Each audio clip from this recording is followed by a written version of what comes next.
Welcome to all. Civics மக்களாட்சி பற்றி பார்ப்போம். அனைவரும் தெரிந்து கொள்ள வேண்டிய நல்ல கொஸ்டின் ஆன்சர்.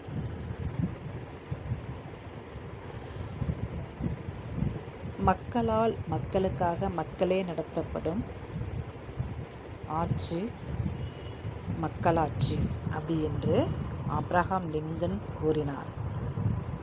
மக்களாட்சியின் பிறப்பிடம் கிரேக்க நாட்டில் தான் தோன்றியது. மக்களாட்சி பிறப்பிடம் கிரேக்க நாட்டில் தோன்றியது. நேரடி மக்களாட்சியின் மக்களே சட்டங்களை உருவாக்கினார். நேரடி மக்களாட்சியில் மக்களே சட்டங்களை உருவாக்கினாங்க.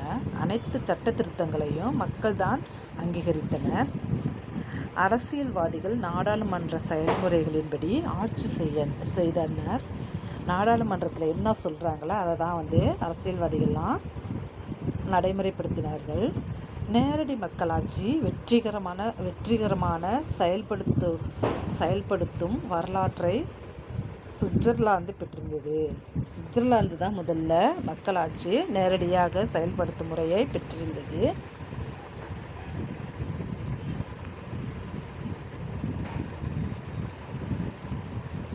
நேரடி மக்களாட்சி நேரடி மக்களாட்சி முறை இந்தியாவும் நடைமுறைப்படுத்தப்பட்டது.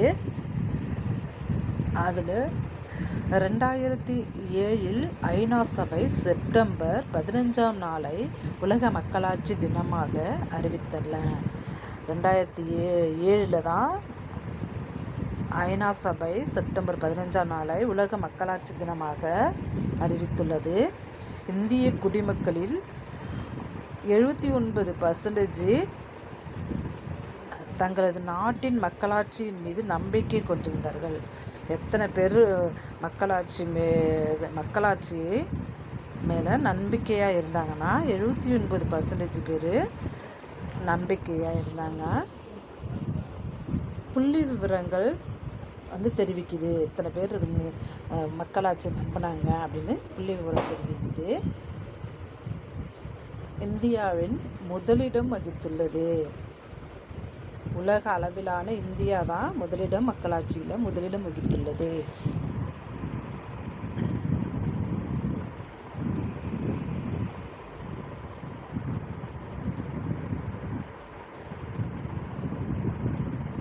உலகின் பழமையான மக்களாட்சி நாடு கிரேக்கம். காலம் காலம் 5ஆம் நூற்றாண்டு, கிமு 5ஆம் நூற்றாண்டு. அமைவிடம் கிரீஸு. சிறப்பு கூறுகள் அரசியல் தத்துவ அடித்தளம். இதே மக்களாட்சி நாடுல ரோமானிய பேரரசு 300 50 வரலையும் காலம். தீபகற்ப இத்தாலி ரோம். அமைவிடம் தீபகற்ப இத்தாலி ரோமு. நாகரிக வளர்ச்சியில் உலகளாவிய விரிவாக்கம். இதெல்லாம் பார்த்துங்க இந்த அட்டவணையை. உள்ளாட்சி அமைப்பு ஊரகமும் நகர்ப்புறமும். 1688 உருவாக்கப்பட்ட சென்னை மாநகராட்சி தான் இந்தியாவின் மிக பழமையான உள்ளாட்சி அமைப்பாகும். 1688 சென்னையில் பெரிய மாநகராட்சி உருவாக்குனாங்க. அந்த மாநகராட்சி தான் இந்தியாவின் மிக பழமையான உள்ளாட்சி அமைப்பு. தமிழ்நாட்டில் முதலில் உருவாக்கப்பட்ட நகராட்சி வாலாஜாபேட்டை நகராட்சி ஆகும். முதலில் உருவாக்கப்பட்ட நகராட்சி வாலாஜாபேட்டை நகராட்சி ஆகும். இது எங்கே இருக்குன்னா வேலூர் மாவட்டத்தில் இருக்குது. நகராட்சிகள் அதிகமாக உள்ள மாவட்டம் எதுனா காஞ்சிபுரம் தான். காஞ்சிபுரம் மாவட்டம் தான். அங்கே தான் நிறையா நகராட்சிகள் இருக்குது. விழுப்புரம் மாவட்டத்தில் தான் அதிகப்படியான 22 ஊராட்சி ஒன்றியங்கள் உள்ளன. நீலகிரி மற்றும் பெரம்பலூர் மாவட்டங்கள் ஒவ்வொன்றிலும் 4 ஊராட்சி ஒன்றியங்கள் தான் உள்ளன.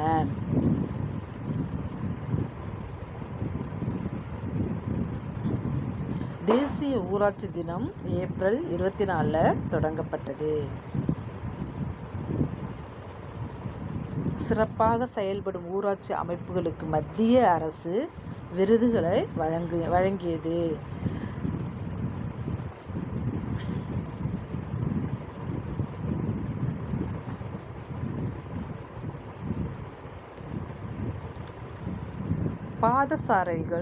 பாதசாரிகள் நடக்கும் இடம். பாதசாரிகளுக்கு என்று சாலையில் கடக்கும் பகுதி 1934ஆம் ஆண்டு பிரிட்டனில் அமைக்கப்பட்டது.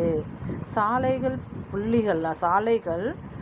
புள்ளிகளால் ஆன கோடுகளால் குறிக்கப்பட்டன. நடைபாதைகளில் பெலிஷா பேக்கன் என்று அழைக்கப்பட்ட ஒளிக்கம்பங்கள் அமைக்கப்பட்டன. இது பிரிட்டனின் போக்குவரத்து துறை அமைச்சர் எல் கோரி பெலிஷா அவர்களின் பெயரில் அமைக்கப்பட்டது. ஜிப்ரா கிராசிங் எனப்படும் கருப்பு வெள்ளைகளால் ஆன படைகள் கருப்பு வெள்ளை கோடுகளால் மாற்றமடைந்தன. 2ஆம் உலகப் போருக்கு பின் தான் ஜிப்ரா கிராசிங் உருவாக்கப்பட்டன.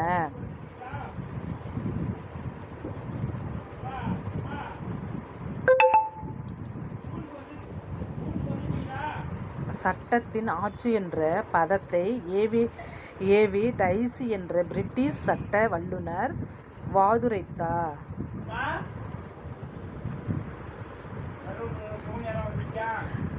19ஆம் நூற்றாண்டில் இருந்து பல்வேறு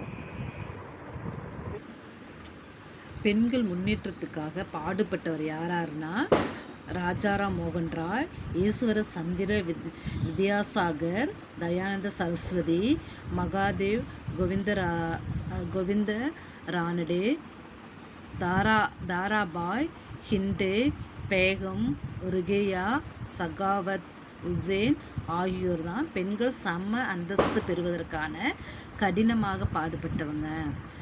சட்டப்பிரிவு 14 சட்டத்தின் முன் அனைவருக்கும் சமம் என உத்தரவாதம் அளிக்கப்பட்டது. சட்டப்பிரிவு 15 பாகுபாட்டை தடை செய்தது. சட்டப்பிரிவு 16 பொது வேலை வாய்ப்பில் அனைவருக்கும் சம வாய்ப்பு அளிக்கிறது. சட்டப்பிரிவு 17 தீண்டாமையை ஒழிக்கிறது. சட்டப்பிரிவு 18 பட்டங்கள் அளித்து வேறுபடுதலை தடை செய்கிறது.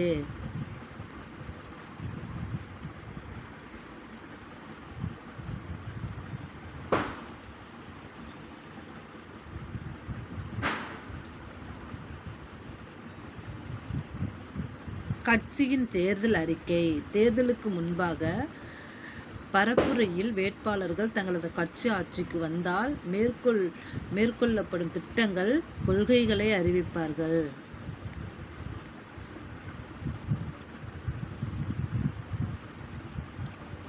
வழக்குகள். நேர்மையான எதிர்ப்பு, பொறுப்புடைமை, ஸ்திரத்தன்மை, வழங்குதல், பரிந்துரைத்தல், தேர்ந்தெடுக்கப்பட்ட அலுவலகத்திற்கு தனி நபரை பரிந்துரைத்தல், அரசியல் கட்சியின் செயல்பாடு. இதெல்லாம் அரசியல் கட்சியின் செயல்பாடு.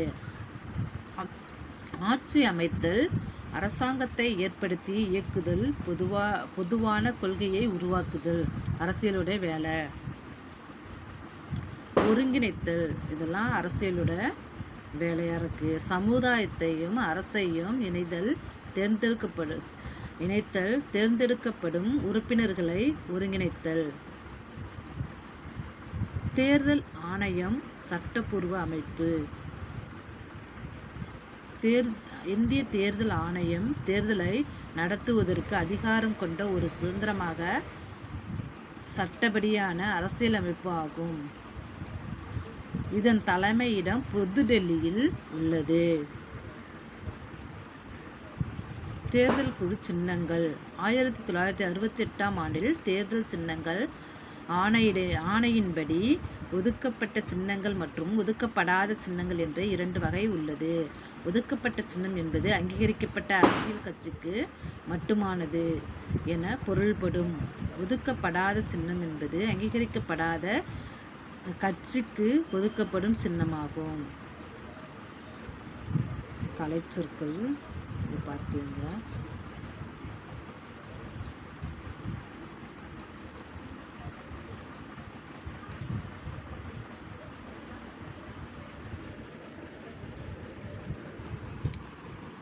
சாவித்ரி பாப்புலே பாரம்பரியத்தை உடைத்த முதல் பெண் ஆவார். பள்ளியின் முதல் பெண் ஆசிரியரும் இவர்தான். பெண்கள் கல்வியை பற்றி பேசுவதெல்லாம் நினைவில் வரும்.